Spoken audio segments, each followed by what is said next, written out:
नमस्कार, आप देख रहे हैं इंडिया 24। चलिए रुक करते हैं आज की ताजा खबरों की ओर। समस्तीपुर बिहार के उप मुख्यमंत्री विजय कुमार चौधरी रविवार को समस्तीपुर दौरे पर पहुंचे। डिप्टी सीएम बनने के बाद पहली बार वे समस्तीपुर जदयू जिला कार्यालय लोहिया आश्रम पहुंचे, जहां पार्टी की ओर से अभिनंदन समारोह आयोजित किया गया। इस दौरान जिले भर से पहुंचे एनडीए कार्यकर्ताओं ने उनका जोरदार स्वागत किया। कार्यक्रम में बीजेपी एलएलसी डॉक्टर तरुण कुमार, स्थानीय विधायक अवधेश रेवसी देवी, रोसड़ा ने भाजपा विधायक वीरेंद्र पासवान, हसनपुर से जदयू विधायक राजकुमार राय समेत कई नेता और कार्यकर्ता मौजूद रहे। अभिनंदन सभा को संबोधित करते विजय कुमार चौधरी ने कहा कि एनडीए सरकार पूर्व मुख्यमंत्री नीतीश कुमार के विकास मॉडल पर काम कर रही है और आगे भी करती रहेगी। उन्होंने कहा कि कुछ लोग भ्रम फैलाने की कोशिश कर रहे हैं, जिससे सावधान रहने की जरूरत है। अल्पसंख्यकों को लेकर भी लगातार भ्रम फैलाया जा रहा, लेकिन किसी को घबराने की जरूरत नहीं है। मीडिया से बातचीत में उन्होंने कहा कि निशांत कुमार की सद्भाव यात्रा आज से शुरू हो रही और पार्टी कार्यकर्ताओं की शुभकामनाएं उनके साथ है। उन्होंने कहा कि पूरी पार्टी चाहती है कि निशांत कुमार और अधिक सक्रिय होकर पार्टी की जिम्मेदारी संभाले। मंत्रिमंडल विस्तार को लेकर उन्होंने कहा कि भाजपा बड़ी पार्टी है और फिलहाल बंगाल चुनाव में व्यस्त थी। जल्द ही बिहार मंत्रिमंडल का विस्तार कर लिया जाएगा। राज्य में अपराध नियंत्रण के सवाल पर डिप्टी सीएम ने कहा कि पहले भी सुशासन था और अपराधियों पर कार्रवाई होती थी, अब भी लगातार कार्रवाई की जा रही। विपक्ष सिर्फ इसलिए बेचैन है क्योंकि वह सत्ता से बाहर है। अल्पसंख्यकों को लेकर उन्होंने कहा कि बिहार में पहले भी उनके लिए योजनाएं चलती थी और अब भी जारी हैं। मुख्यमंत्री सम्राट चौधरी ने भी सांप्रदायिकता के मामले में जीरो टॉलरेंस की नीति की बात कही। उन्होंने कहा कि मुसलमानों को किसी के बहकावे में आने की जरूरत नहीं है। बिहार आज भी उनके लिए उतना ही सुरक्षित है जितना पहले था। रहते थे, पिछले समय भी थे, अभी भी रहेंगे, आगे भी रहेंगे। लगातार बिहार में इनकाउंटर हो रहे हैं और विपक्ष उसको लेकर राजनीतिक हवा दे रही है। इसमें अब उनको तो अपराध होगा तो हवा देंगे। अगर पुलिस अपराधी को घेर के कानून के हवाले करने की कोशिश करेगी और अपराधी कोई हिंसात्मक कार्रवाई करेंगे तो उसका जवाब दिया जाएगा, तो उनको ये भी नहीं अच्छा लगता है।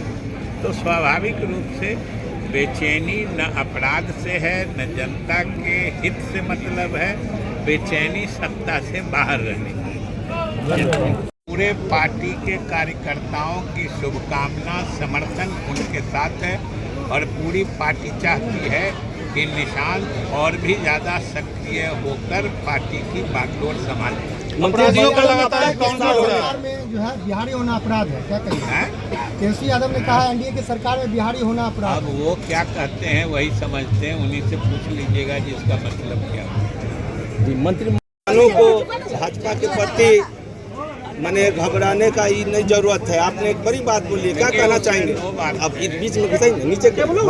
इसमें दो बात है कि एक तो ये चीज़ स्पष्ट है, आज किसी गांव के अक़लियत समाज के से आप पूछ सकते हैं कि आज से 20 साल पहले उनके समाज की हालत, चाहे इल्मी तौर पर मैंने शिक्षा के क्षेत्र में हो या आर्थिक विकास के लिए क्या योजनाएं चला गई थी कांग्रेस के ज़माने में या राजद के ज़माने में। लेकिन आज इतनी योजनाएं हैं कि जिस टोले में जाइएगा उस टोले के कुछ नौजवान और कुछ लोग उससे लाभ ले रहे हैं और पूरा समाज आगे बढ़ रहा है। किसी समाज का भला तो उसके आर्थिक तरक्की से होता है। पहले उनका भावनात्मक शोषण होता था, आज उनको उनकी माली हालत सुधारने के रास्ते पे चलाया जा रहा है। इसलिए वो लोग भी बेदार हो रहे हैं और हमारी सरकार ने जो किया है, हमारे मुख्यमंत्री सम्राट चौधरी जी ने भी कहा है कि हम सांप्रदायिकता के मामले में जो जीरो टॉलरेंस की नीति है हम उसी का पालन करेंगे। इसलिए हमने कहा है कि मुसलमानों को किसी के बहकावे में आने की ज़रूरत नहीं है। ये प्रदेश आज भी उतना ही उनके लिए सुरक्षित है जितना कल। परिणाम तो कल आ रहा है, आपको भी पता चल जाएगा। लेकिन अभी तक के जो रुझान या जो खबरें आ रही कि बंगाल के लोग वर्तमान शासन से उब चुके हैं, कहीं शासन में रहने वाले लोग इतनी हिंसा फैलाते हैं, ऐसा तो कहीं नहीं होता है। तो बिहार में 2005 से पहले वाली स्थिति का एक प्रदर्शन हो रहा है। अब शीघ्र हो जाए, इसमें कहीं कुछ कोई अर्थ नहीं। कोई अड़चन नहीं है। जो बड़ी पार्टी भाजपा है उसके लोग चुनाव में लगे हुए हैं।